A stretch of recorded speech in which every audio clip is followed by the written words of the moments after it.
Apple ginger sour cherry, delicious. Okay, but talk more about it. What are the notes? I got a little bit of apple, but in a good way. It's got a nice aftertaste. It tastes like like you're in New England, like picking pumpkins. Yes, that's why I created it. Maybe in Boston at a flower shop. Yes, I went to an apple orchard in New York, in upstate New York, and bought fresh from there, and then had my Betty Buzz. It's a mixture, it's just like ginger. Wow. Real, not sugary. Blake Lively and the mystery declarant supporting her motion for financial compensation in the 47.1 case have been major talking points. The declarant, who possessed a recording of Wayfair's co-founder Steve Sarowitz, also made claims about Justin Baldoni's alleged verbal mistreatment. Alongside this, transcripts surfaced from 3 witnesses: Vivian Baker, Blake's makeup artist, Danny Greenberg, and Warren Zavala, both agents at WME. These transcripts were part of Wayfair's response regarding sanctions for Motion 47.1 and shed light on key aspects of the case. Speculation ran wild about who the mystery declarant was until it was revealed to be Claire Ayub, writer and director of the indie film empire, Waste, a movie produced by Wayfair Studios and released in limited theaters in September 2024. Despite the intrigue, her declaration holds little legal relevance since the court will likely consider propensity evidence, meaning it doesn't directly pertain to the allegations made by Blake Lively. Claire's film was a low-budget project with a short theatrical run, being pulled from most theaters within a week due to low performance. It eventually continued in a handful of theaters, including Wayfair's own in Illinois, and later moved to streaming. According to her interviews, the film took years to develop, and Wayfair ultimately provided the distribution opportunity. During the same period, Justin Baldoni was deeply involved with It Ends With Us, a much larger project. Claire's and Justin's professional timelines overlapped, though his actual involvement in Empire, Waste appears minimal beyond early promotional support. In her declaration, Claire stated she had negative interactions with Justin Baldoni, including instances of alleged verbal abuse, and that she asked Wayfair to bar him from the set. She also requested that he not be involved in the film's publicity. Shortly after this agreement, Claire was contacted by Steve Sarowitz's assistant for a meeting, which she recorded without his consent. The recording was later handed to Blake Lively's legal team, not obtained through subpoena but voluntarily by Claire. This raises serious legal and ethical concerns because both Illinois and Connecticut are two-party consent states, meaning recording a private conversation without permission is a crime. Sarowitz's attorney confirmed he was unaware of and did not consent to being recorded.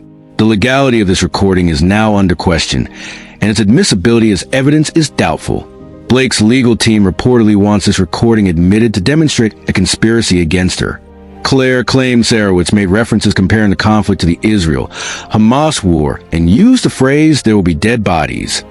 However, the connection between this recording and Blake's claims remains unclear, as defending oneself against allegations is not equivalent to forming conspiracy. There are further questions about Claire's motives, whether she initiated contact with Blake to support her case or acted independently.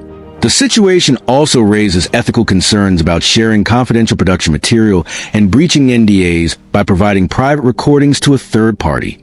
The depositions of Danny Greenberg, Vivian Baker, and Warren Zavala shed light on how Wayfair and WME perceived Blake's actions during filming.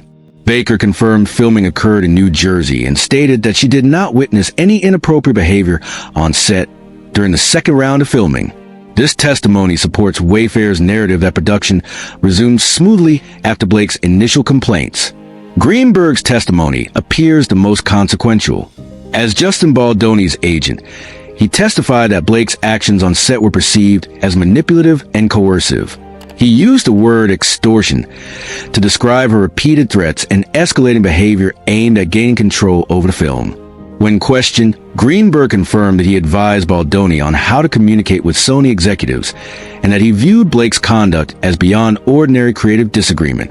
He referenced ongoing conversations with Sony's executive Angie Janetti about Blake's escalating behavior and her threats not to attend the film's premiere if Baldoni was present. Greenberg emphasized that the tension between Blake and Justin was not mere personality clash, but calculated efforts to pressure the studio and production. He testified that he believed the term extortion was appropriate at the time to describe her behavior. Zavala testified that Blake's complaints were not about sexual harassment but creative control, specifically about Wayfair testing a film cut without her knowledge. He said that beyond post-production disputes and creative differences, there were no other significant issues raised by Blake during the second phase of filming. Wayfair's defense strategy appears focused on arguing that Blake's allegations were made in bad faith and with malicious intent to seize control of the film rather than address genuine misconduct. Greenberg's and Zavala's testimonies both support the defense's central argument, painting Blake lively as someone driven more by ego and leverage than by the pursuit of justice.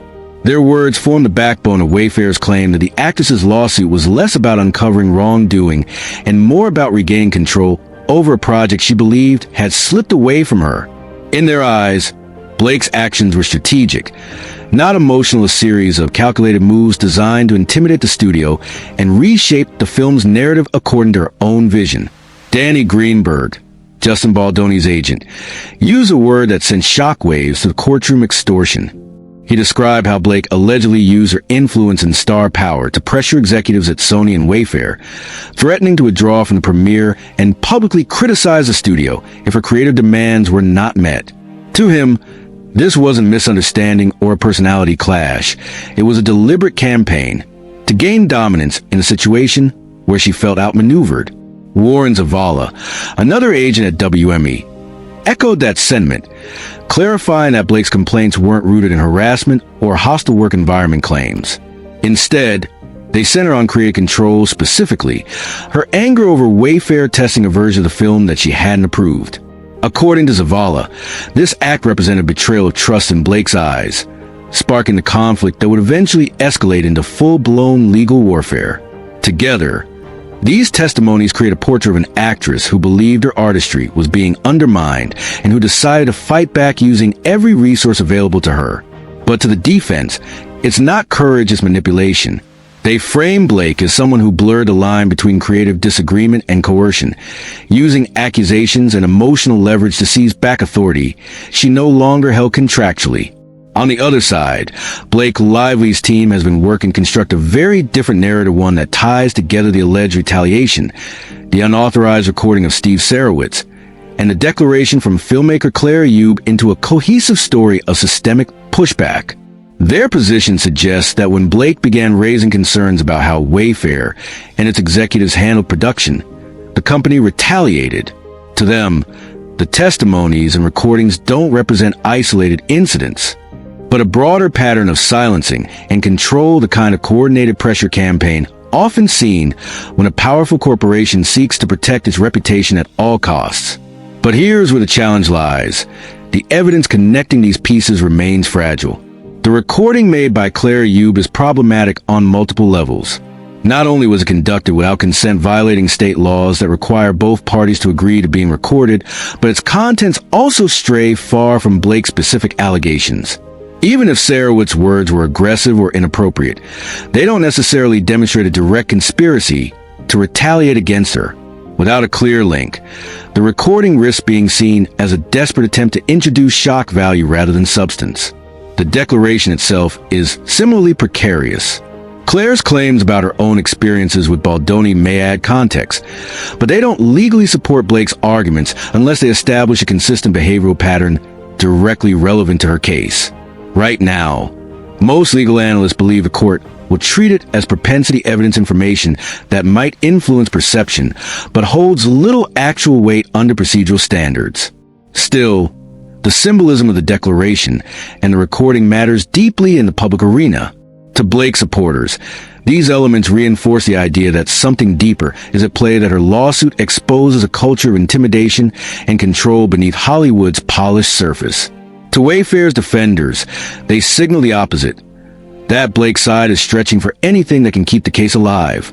The courtroom, as it stands, has become a mirror reflecting these two narratives, one about victimhood and retaliation, the other about control and manipulation.